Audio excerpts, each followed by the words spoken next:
conducteur de travaux sur cette affaire et assisté de mon chef de chantier Eddy Kesten, nous devons réaliser donc le marché 3 du rehaussement des digues de Codolet, qui se décompose en 3 tronçons. Le tronçon T5 qui consiste à rehausser la partie sud de la digue existante du village, où nous devons simplement réaliser un mur en L en béton armé. Donc pour cela, nous avons tout d'abord raboté la rase supérieure de la digue en béton à l'aide d'une raboteuse routière et d'une grignoteuse montée sur mini-pelle, pour ensuite venir ferrailler l'ensemble de la nouvelle digue et du mur en béton armé. Une fois que les ferrailles ont été mises en place, on a coulé une semelle en béton gris standard. Une fois cette semelle réalisée, nous avons réalisé la rehausse de 1,20 m de hauteur en béton coloré couleur ocre comme demandé par la commune de Codolet. Sur ce tronçon T5, nous avons un linéaire de 255 mètres à réaliser du sud au nord. Au nord, ce tronçon se raccorde sur la partie T6 de la digue du village.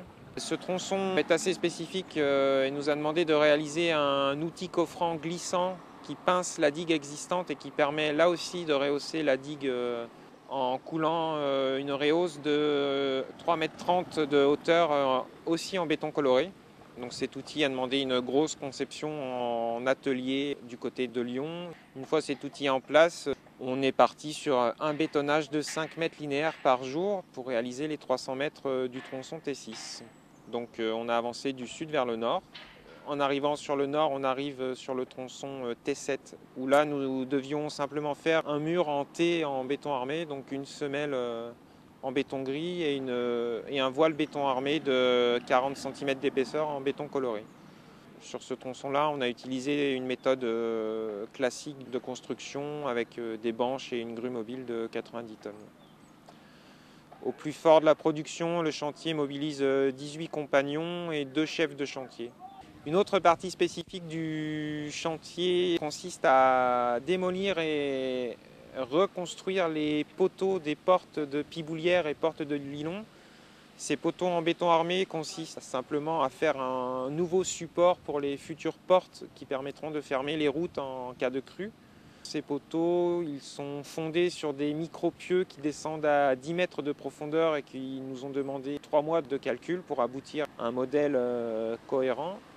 Donc il y a 2 micro-pieux par poteau et nous devons réaliser 3 poteaux. Un sur porte de Piboulière et 2 sur porte de Lilon.